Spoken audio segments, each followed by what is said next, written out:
next guest is a four-time Grey Cup CFL champion and is currently the offensive and special teams assistant and personnel consultant with the Hamilton Tire Cats. Please welcome Jim Barker. Mr. Barker, how are you? Doing great, Vince. How are you? Great. So, Mr. Barker, tell us about your football career as a player, and then why did you decide to transition into management? Well, I wasn't a great player, and when I got hurt actually early when I was in high school. So I started coaching kids and started. My first coaching was coaching Pop Warner football, 12-year-olds down in California, and one day I was in college majoring in business. I went home and told my mom and dad I was going to I wanted to coach for a living. I was coaching basketball, baseball, and football, and I had my own umpire association in baseball.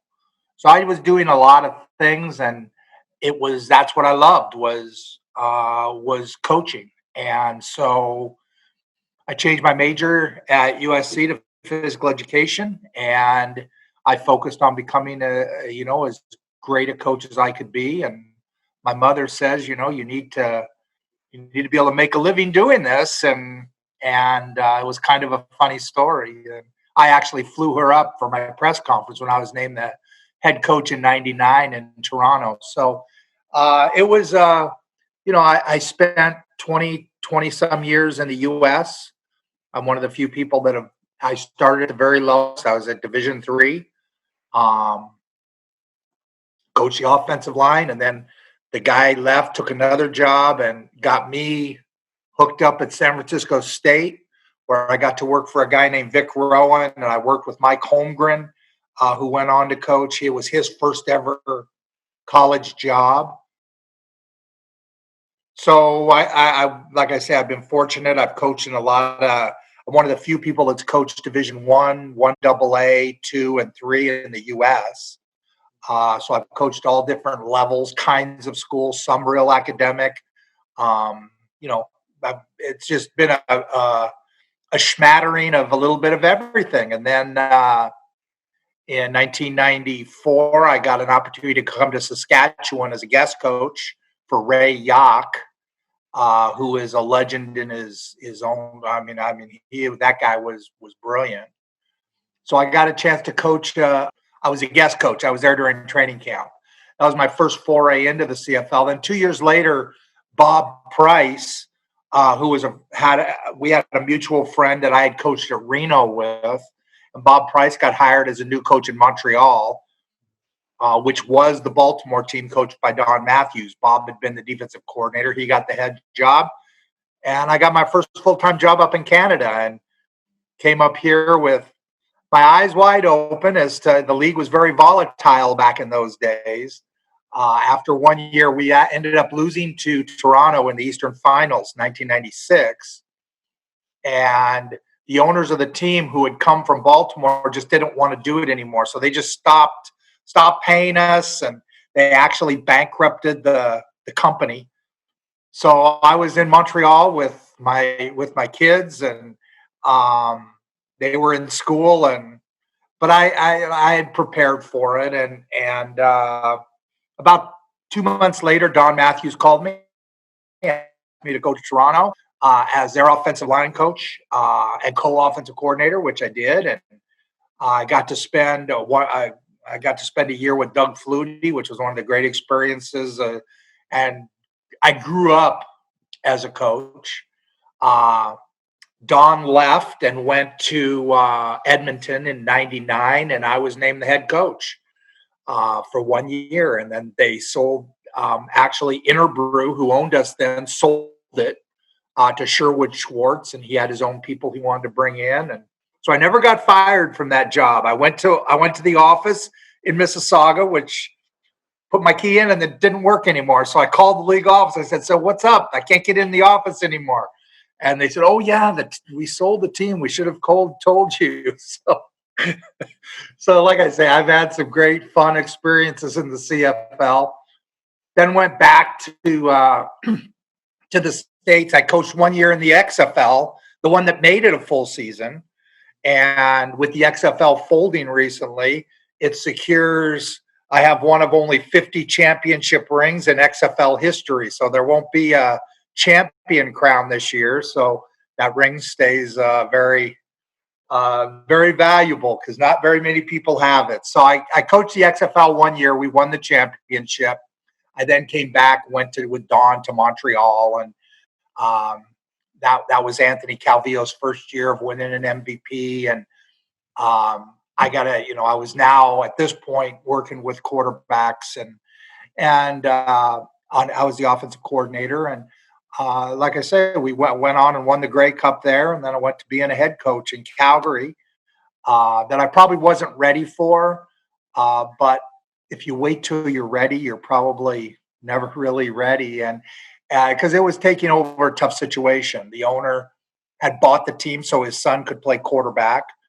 And I was coming off of a year with Tommy Maddox, quarterback, winning the MVP in the XFL, Anthony Calvillo winning the MVP in the CFL. And I figure I can handle a dad whose kid is a quarterback. And needless to say, after my first year, we released him, and then I got released 2 days before Christmas.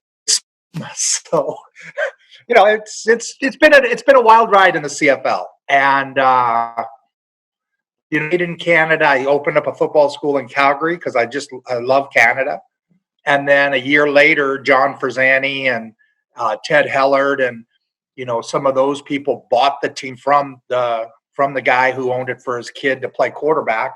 And they asked me to be the general manager. So I went out, and I had never done it.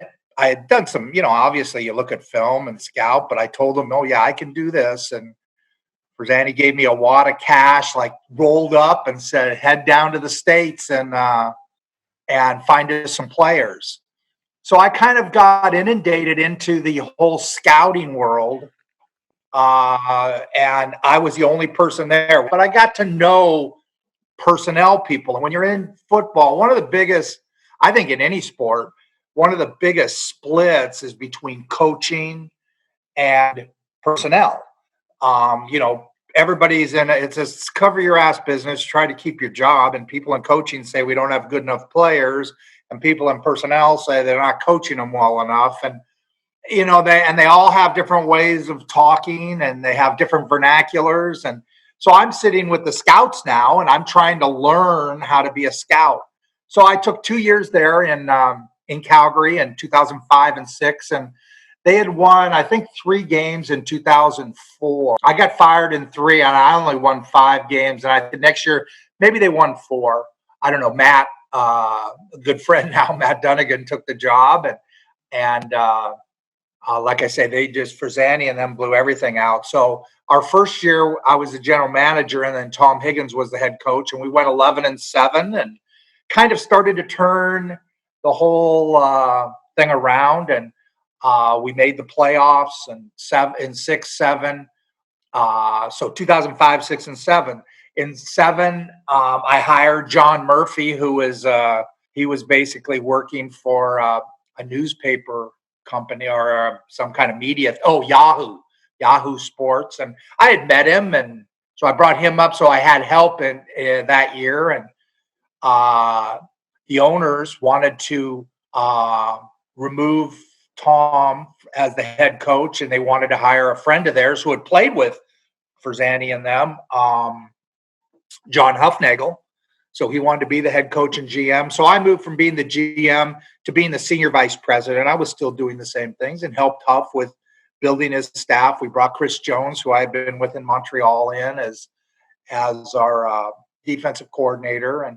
And Huff hadn't been in this league, and he was very open to everything. And and we won the Grey Cup in 2008. So that was pretty exciting to take, because the team was really in trouble in 2005 when they bought it. And because in 4, attendance was way down, and people just didn't appreciate a guy who was doing what he did with the team. So, and then I was there for 7 years. In 2010, Bob Nicholson called me with the opportunity to I was actually trying to help Scott Milanovich get the job here in Toronto after Bart Andrus, and something happened in their contract negotiation. I hadn't even thought about coming back to Toronto, and something happened in the negotiation. So Bob called and said, "Jim, would you entertain coming back potentially?" And anybody's going to come back for the right amount of money and the right kind of power in an organization. So I came back here as the head coach, and Adam Rita was here as the GM, and we made an agreement that I would technically be the GM, and Adam was fantastic about everything. And the second year, so the first year when I was coach, I went in and kind of cleaned, because it was the same thing. They had won 7 games in 2 years, and the program was in a bit of a shambles. So first year in 2010, I was able to win the CFL Coach of the Year, and had great assistants that allowed that to happen. And then in 2011, we struggled a bit, and I resigned at the end of the year because I truly felt you couldn't do both. Be a great GM and a great head coach, and at least I couldn't do it. So, and my original plan, I was trying to help Scott get the job, was to bring Scott in as the head coach, and so I did that, and I stepped down in 2011. I brought Scott in as the head coach, and we were also that year able to consummate the Ricky Ray trade. And then in 2012, we won the 100th Grey Cup, which was pretty exciting. So I spent a few more years there. Then they got tired of me. I moved out. I did a year at TV. Now I'm a consultant with the Tie Cats. And when June Jones left, they asked me to coach. So I coached. I went back to coaching, which I hadn't done since 1996 and 7 and 8, when I was an assistant coach. Other than that, I'd been a head coach and GM. So it was a little bit of a throwback, but I had a blast. There's great people there. And, we had a great season. So that's kind of in a nutshell how I got where I am. That's an amazing career. That's awesome. So, Mr. Barker, with having a football career that has spanned over 40 years, how has the game of football evolved, especially in the CFL? I think when you look at from a football schematic standpoint, a lot of the things that are happening down in the U.S. now started in Canada, and it's funny how, as you watch things down there that they haven't done. When I went to the XFL in 2001, we were doing some things, with bubble screens and attacking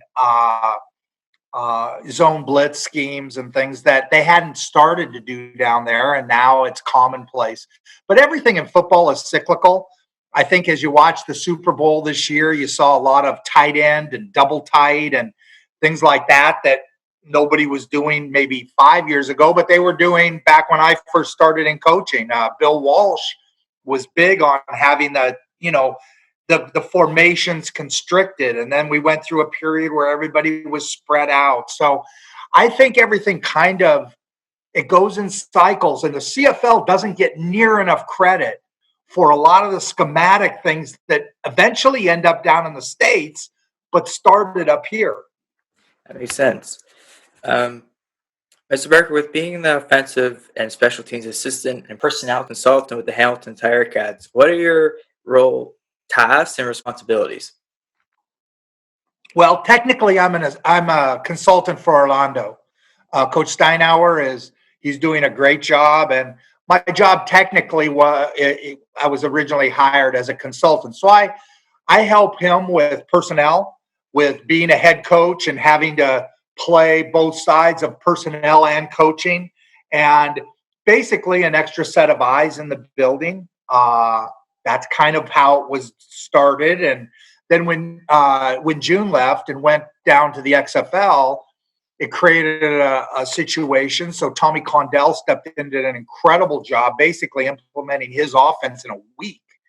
And they asked me if I would go in and help. So I helped, and Tommy with the offense, and worked with the quarterbacks and Tommy, and then worked with our tight ends. And like I say, I was basically just an experienced set of ears for him. And would help with game plan. But I was just like all the other coaching grunts in this league that people don't understand.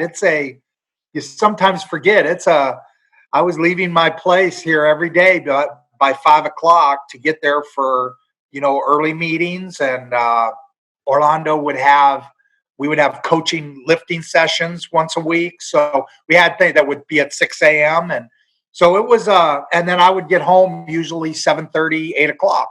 And that was pretty much an everyday deal when we were in game week, when we weren't on a bye. And again, you forget what a grind it is. And I have so much respect for guys that are coaching, and people can talk about, how much they pay coaches or what.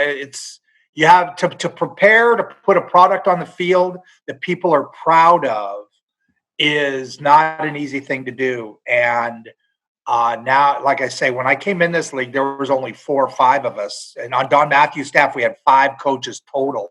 Now we've got, I think there's 11 total. So there's twice as many coaches, but that means twice as much work as is there. So yeah, so that's what I do. I basically consult in all phases. Now this year, they made some movements on the staff, so I'm going to help Jeff Reinbold some with special teams.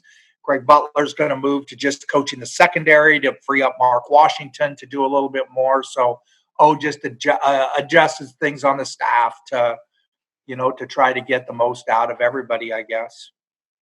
How was that transition, Mr. Barker, with not coaching for a long time and then going back to it? How was that process like? It was difficult. It was something. I mean, I'm not gonna lie. It was hard, and it's hard when you've been in charge to now. Sometimes you're asked your opinion, and a lot of times you're not. And that's probably been the hardest thing, is just keeping my opinion to myself, and not trying to, when you're the GM, you basically make all the decisions for everybody in the organization, and you try to empower those under you. And in Hamilton, it's a completely different dynamic. They do things completely differently. And so I try to advise when asked, but not overpower, the situation. And like I say, last year was the most successful year in Hamilton Tiger Cat history, and with Orlando Steinauer at the helm, the Hamilton Tiger Cats they'll be good for years to come. So, it's been gratifying. Awesome. Um, Mr. Barker, many Toronto Tonians know you as the general manager that brought All-Star quarterback Ricky Ray to the Argonauts, and you won the 100th Grey Cup at the Rogers Center. Can you describe the team's building phases to winning that Grey Cup? Well, a lot of winning has to do with staying healthy and then having the right blend of players. Maybe one of the most important pickups we made that year was a late signing, Adriano Belli, who people know as the Kissing Bandit, and he is a personality like no other. And when he joined our team, man, it was right after Labor Day. I believe it was right after Labor Day. It kind of just solidified our locker room. And it takes, to win in this league, you have to have that great cohesive unit where people understand that the team is bigger than them and fall into that thing. We had some young players, Dontrell Inman, who stepped in and played great, and Chad Cackert. We made a bold move when we decided to move on from Corey Boyd and get a guy like Chad that maybe fit the thing Scott wanted to do better. But that was not an easy decision.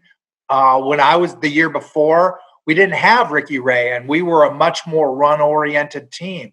So Corey was a great player for us, and had developed a following in Toronto. And it was one of those things. It was not an easy decision, but it was a decision that had to be made. And so watching some of those things work out is how you win. I mean, if Ricky Ray in week 15 or 16 goes down with a separated shoulder and doesn't play the rest of the year, chances are we don't win the 100th Grey Cup. I mean, I'm just being honest. It would have been very difficult. I mean, Jarius Jackson was our backup, and he was a great backup. At the time, Zach Caleros and Trevor Harris were 3 and 4, but Jarius was the backup because he was the experienced guy. And then the next year, Jarius moved on into coaching, and it allowed Trevor and Zach to compete for number 2. And then we both know what both of them are doing now. So things just kind of fell in the right way for us. And I thought our coaching staff just did a fantastic job of putting those pieces together. Scott was dynamic as a head coach, and he will be again in Edmonton. The league is fortunate when you look around. There's some bright young coaches in the league now, and I think the quality of play is going to be at an all-time high level. Once we can get this thing going after the COVID hits, I think that the Canadian Football League, people talk about it being a minor league, and the Canadian Football League is the greatest 3-down football in the world. And I think one of the things that the commissioner is trying to do in terms of getting other countries to play 3-down football, it ties in more to rugby and soccer and things that they're used to. It just makes sense. The NFL is it's a marketing that's they know what they're doing there. And 4-down football came after 3-down football. The Canadian Football League came before the National Football League. And it's only been since the 90s that the National Football League has beaten the Canadian Football League for players. And now it's gone, it's in terms of money, it's gone out the other end because they've done a lot of the right kinds of things. But this is the greatest 3-down football in the world, and Canadians should be proud of it. It's a different game. There's a lot of guys playing in the NFL that could not play in this league. Just obviously, there's a certain skill set to playing up here with the rules as such. It's a bigger field. Everybody's moving. The athleticism is shown off in this league. So I love the CFL. I've had opportunities to go back south, and I've chosen to stay here. And again, I don't regret that for 1 second. Mr. Barker, you made a fascinating point about people thinking that the CFL is like a minor league. I guess my question is, Mr. Barker, what would you say to those that compare the NFL to the CFL? Many would watch an NFL game rather than a CFL game. What would you say to that? Well, I would say you're looking at 2 different games. You're looking at an NFL game that, again, is the best 4-down football in the world, which is a completely different thing than a 3-down league played on a 65-yard wide field as opposed to a 53 and a 30-yard wide field. You've got 2 completely different games. If you prefer the less action and the type of game they play in the U.S., then God bless you. That's great. Mm-hmm. Some people do. Some people don't. Some people prefer. My kids grew up learning football through 4-down football. But if they have a choice of watching 4-down football versus 3-down football, they're going to watch 3-down football every time. And that's just, again, I think that too often that people misunderstand. They think of it like hockey, like you got the NHL and then you got the OHL. And yeah, it's the same game and there's different levels. That's not what football is. Football is you got great 4-down football and you got great 3-down football. We were never the XFL. I doubt that this will ever be a feeder league for the NFL. Now, there are guys in our league that can play in the NFL. They're definitely. But again, for the most part, a 330-pound defensive lineman cannot play in the CFL. 330-pound defensive lineman can be great in the NFL where he's playing a gap and the field's small, but he can't play here with a yard off the ball where he's going to be exploited. So, it's just one of those things that I think that you have to understand and appreciate the differences in the games. That's awesome. Um, my second last question for you, Mr. Barker, is more of career industry advice. So, what advice would you give individuals aspiring to work in professional football? Um, be prepared to be, and some of the laws now have made it more difficult. When I first started, I worked for $500 for a year. You work a lot of time and make nothing. And when I got up here, I've had a lot of interns. And back in the days, I'll give you a good example. Chris Rossetti, he had interned in our front office in Toronto, and then came to me and asked if he could intern on the football side. I didn't know who Chris Rossetti was. He was a quarterback at Guelph.